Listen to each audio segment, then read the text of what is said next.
ministering to military families on this edition of Truth and Love.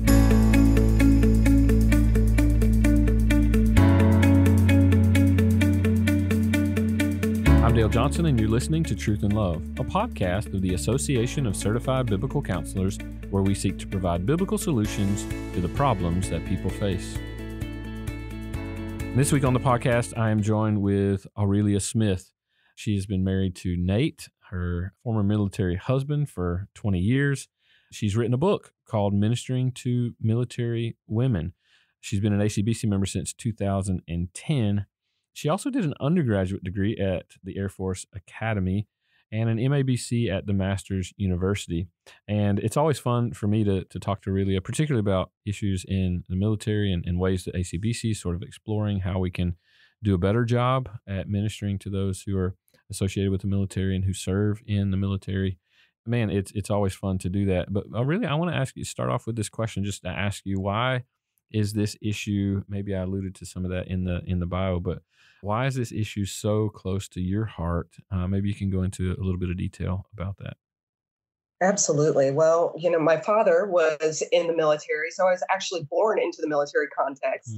And then, as you mentioned, I went to the Air Force Academy undergrad and served in the military as an intelligence officer for a little over 5 years. And that's actually where I met my husband, Nate, who served for 28 years, who pretty much just got out of the military at the end of 2019. And so, as a veteran, married to another military member in our entire existence, because my husband was also born into that context as well. His dad was in the military. It's really a community and a context in which we have loved to serve, continue to serve, and they just are close to our hearts for that reason. Yeah, I mean, this has been a part of your life. And now as a biblical counselor, help us as a broader community, as biblical counselors, help us to understand why should biblical counselors really equip ourselves to counsel those who are in the military, particularly families in the military? And do you think this is still important, even though they might not be at some sort of military installation, or even if we don't live near a military base or something like that? Right. So we've got an opportunity as counselors to bring hope and help to some incredibly hard and dark circumstances. And while there are a lot of resources that aim to help military members and their families, most are secular and psychologized.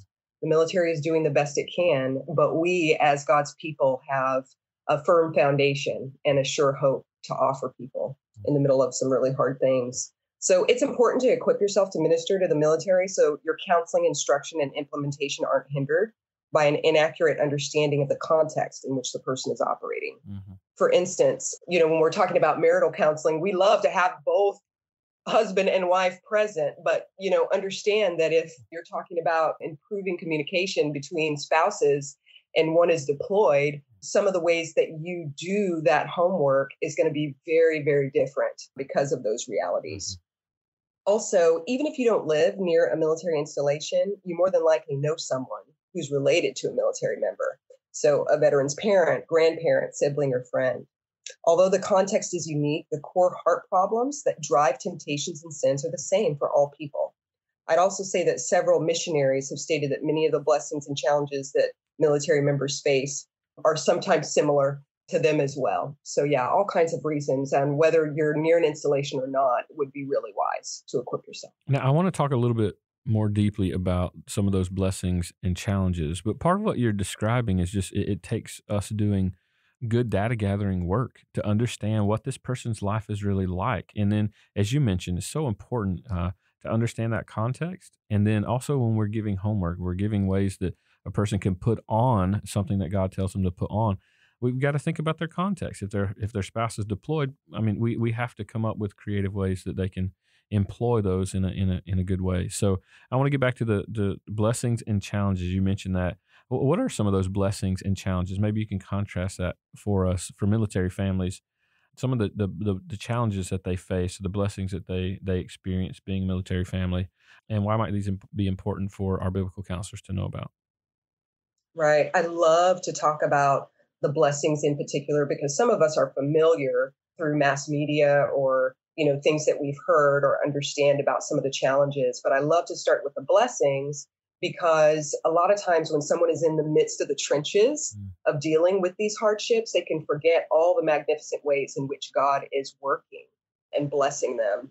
And so in the book, I talk about several blessings. One is a chance to mirror Christ Mm, in sacrificial service. The military really gives us multiple opportunities mm, to do that, to sacrifice ourselves, our times, our wants, our desires, even where we live for others. The second would be a chance to tangibly participate in the universal church. mm, It's been so beautiful over the years as we live stateside and abroad to meet up with believers that I never would have had an opportunity to meet, mm, but because of the fact that we were in the military. And so one day we'll all get to worship together, but I get a sweet foretaste of that mm, as we move around the world in the military.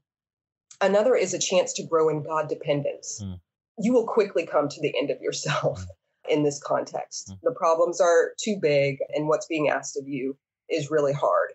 And so it's a great opportunity to grow in God dependence rather than independence. Another is a chance to be a non traditional missionary Mm. of the gospel to the nations. We know that it isn't the military who's in control of where we're going. The Bible is very clear in Acts 17, where Paul talks about how it is God who determines the times and places in which we all live. Mm. And so if someone is in the military context, it's not the military that's sending them. Mhm. That's just the means. It's our sovereign God Mm. who's doing so. And so there's someone on that block or in that country or in that job where he's sending you, where he wants you to attest to his goodness and to be faithful with the gospel. Another is a chance to live out spiritual realities. This one sort of goes into some detail, but it is just about the authority, submission, and roles and responsibilities that are really inherent in the military that I feel like sometimes aren't in anywhere else outside of the church. Mhm, mhm. That's really a huge blessing for Christians who are in the military to be thinking about these things and to have them in front of them on a daily basis. And then the last one is a chance to orient their life heavenward. This is not my home. And so people in the military get reminded of that, every year to 3 years that, this isn't my home. I'm going to be packing up and I'm going to be moving. Mm. Heaven is my home, not here. And we get tangible reminders of that all the time. And then challenges that I think are really important for biblical counselors to think about is the search and discovery of a biblical church challenge. Mm. Because truly biblical counseling is going to happen in the context of the church. But we really have to be thinking about this as counselors. If a military family comes into us, well, they haven't necessarily had the privilege of being able to live out their Christian life in one location or two locations. Mm. So it's really huge to understand that. Another is the marriage strain challenge, which makes a lot of sense. The absence of extended family challenge. When a military family needs help, they're usually far away from their family members. And so helping the church to understand that, really we need to be the hands and feet of Jesus to these folks. The anonymity and isolation challenge. And that just refers to the fact that when a military family first shows up at your church, you don't have their history.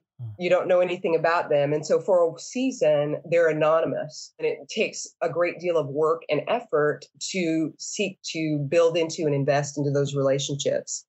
And then another is the Changed and Wounded Warrior Challenge. A lot of times, as a result of wars, people are coming back very, very different than when they left physically. Mm. And then lastly is the Ever Present Danger Challenge. When you or your loved one is constantly in harm's way, there are things that you have to deal with maybe in a different way than other civilians. Well, those are very helpful, and I want to encourage you guys as our members and listeners that especially when you're close to a military installation and you're seeing a lot of military families, be cognizant of these things. Go back and listen to some of the things that Aurelia just mentioned, and really brainstorm, strategize about ways that the church can minister to families and can try and even cut through that anonymity, them coming to your church as quickly as possible just to get to know them. I mean, you talk about the challenges. Many of those challenges they're very real, but they're also opportunities for the church to minister well, particularly with military families, the transient nature. Now, our culture is much more transient than it used to be, but even more so in the military. And finding a local church, being ministered to by a local church, them being able to serve in a local church, we need to trust the people who are serving in our churches, right? And it takes time to get to know people.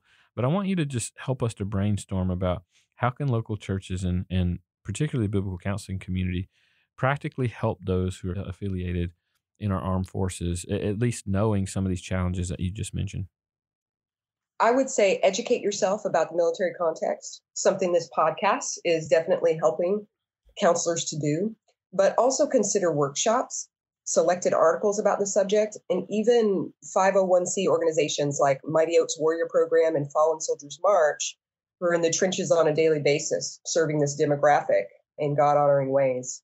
I'd also identify families associated with the military and truly get to know them and ascertain what their needs truly are, just like what you were talking about earlier, Dr. Johnson, and maybe even put to use thoughtful pre deployment and post deployment checklists that engage military families so that shepherds are aware and engaged with any problems that could arise during the deployment, as well as able to assist with needs of the spouse and children that are left behind. Another way that we can get practically involved as churches, those who are near installations can consider sponsoring a unit during the holidays or even engaging with installation readiness groups that assist spouses and children of deployed members. Churches and our counseling training centers near military installation should make themselves known to base authorities like chaplains and commanders, so that those in leadership are aware of the tremendous resources we have to offer their population. I can't tell you how beautiful it has been as we've moved around with whatever local church we become members of who are involved in counseling. It is a huge outreach opportunity to these installations because when chaplains know or commanders know that there is a credible resource that will care for people well, that will go above and beyond what they're able to do, they jump at the chance. And that gives us as believers tremendous opportunities to speak into lives, to transform situations. I would also say that individual certified biblical counselors who want to help should know they can volunteer their time to be a part of a network of other certified biblical counselors with Fallen Soldiers March who provide free biblical counseling to military members and their families. And that can also be done remotely, so that it doesn't matter where you live to be able to do that. And then I would just say extend personal invitations to your local or regional installations for any training that you are providing your congregation in biblical counseling. Because in doing so, you're equipping people who'll go worldwide with this vital skill and bless many beyond our borders. I love the way that you're helping churches to brainstorm and to think about maybe even outside of what their normal process would be. And there are so many opportunities here. And I pray that you guys will take notice at opportunities to minister. Let's talk about this. I think one of the most critical things that sometimes we mention is because of the difficulty or the transient nature, we often don't want to talk about, difficult issues, right? But I think it's important that we consider some of I mean, you live this life. You know what it's like, you know what it's about. And it's just like anything that the Lord calls us to do. There are different challenges and temptations, even sins that we struggle with. What are some of those sins and temptations? And you particularly work with women consistently. What are consistent sins or temptations that women in particular deal with in the military context? This part of the research and the writing of this book was just so amazing to me as over 100 women were willing to participate and talk about, what they faced in this context. And although they had a lot of different choices and could write in responses, I went with the top three that they talked about. And they had to do with sinful fear, number one. That shouldn't be a surprise in regards to this context. Number two was controlling attitudes and behavior. And number three was bitterness and resentment. And so, when you look at that, once again, this is a unique context, yes, but those sins and temptations are not unique, right? The scriptures speak to those. And so those were the top three that the women were talking about. Yeah, they're just pressed by this lifestyle, and you see it come out more. Now, we don't say this to profile somebody, right? They're in the military? Oh, they got no, that's not the point, right? The point is just to be aware of those things. That these are very common sins or temptations that people deal with who are in that context, and it makes total sense that those are the places in which their life is being pressed, maybe more than many other contexts. And so, just to be aware of those things. Now, I want to continue this because we need to get to solutions when we talk about these temptations or these sins. How do biblical and theological solutions to these problems compare to maybe what we see certainly in the secular world, or how most ladies in the military are told to deal with it from our culture? Right. And this is so important because I wanted biblical counselors not only to be equipped with, what are the blessings, what are the challenges, but just like you're saying, what are the biblical and theological solutions to these problems? But I also wanted them to be aware of where a military woman or person would go for help, their Mhm. first point of contact. And for many of us, that would be a primary care provider at an assigned military medical treatment facility, a psychiatrist, a psychologist, a talk therapist, or even just self help, Mm. right? Is where people go. And so for each one of those top three problems, the book talks about the biblical and theological solutions to the fear, for instance. So, how the gospel and union with Christ should impact that problem. Key passages from scripture, what the process of change by God's grace would look like Mm. for change, and then just helpful homework assignments and resources so that that person can immediately sit down with that military woman or that military member and step through certain things so that they can change for God's glory. Now, you've written a book on this, Ministering to Military Women, and I want to recommend that if you're looking to minister in this context, I think this would be so important for you to get a hold of, particularly those who are ministering to women, but even more broadly for you men, you're going to encounter scenarios in the culture of the military in a way that I think would be instructive and very, very helpful, very, very helpful to you, and give your church ways that you can minister well. But I want to ask you about other resources. What are some other things, Aurelia, that we could avail ourselves to that would be helpful as we try and minister in this context? Two of the resources that I really appreciate were written by Rob Green, and they are very short pamphlets that would be great to have part of a church ministry. And one of them is called Leaving Your Family Behind, Preparing for Military Deployment.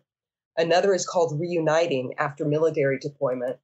And as part of those checklists that I talk about that we've created for our church, when families are going through deployment, pre-deployment, we give them those resources. When they're about to integrate back as a family, we hand them that, right? And so it's just a great way to minister in that way. I'd also highly recommend the websites of Fallen Soldiers March and Mighty Oaks Warrior programs so that people can look into what is involved with those ministries and maybe even look at practically how they can help and contribute in that way. And there are other books as well. I can give you a listing of other authors, but those would be the top ones that I would recommend. That's so helpful. And sister, I'm so grateful that you are willing to talk about these issues and help us to address often problems or issues that are overlooked because we see these people as transient. And sometimes we don't see military members as distinctly a part of our church because they're like here today and then they're out. No, we have a responsibility. And I think you brought that out super clearly today.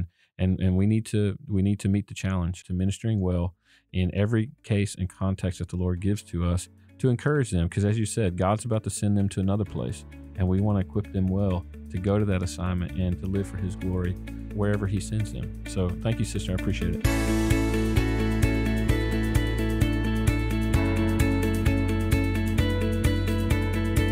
You're listening to Truth in Love, a podcast of ACBC. I'm so thankful for Aurelia and her work here, especially in her heart for military families. We've been thinking for quite some time about a lot of ways that we can improve some of our networking with military families. And so I hope you'll stay tuned to hear more about some of those ideas in the future. This week, I want to ask you to do something that sometimes you may not think about. We've really appreciated a lot of the feedback that we've received from the podcast. I want to encourage you to go to your podcast platform or wherever it is that you listen to your podcast and click on like, give us a review. We would really appreciate that. If you'd like to send any feedback into our office relative to this podcast or any other, we would love to hear from you. We've done this now for over 300 episodes, so there are a lot more resources just like this, and you can find this particular podcast and many others from ACBC and the Truth and Love podcast on our website at biblicalcounseling.com.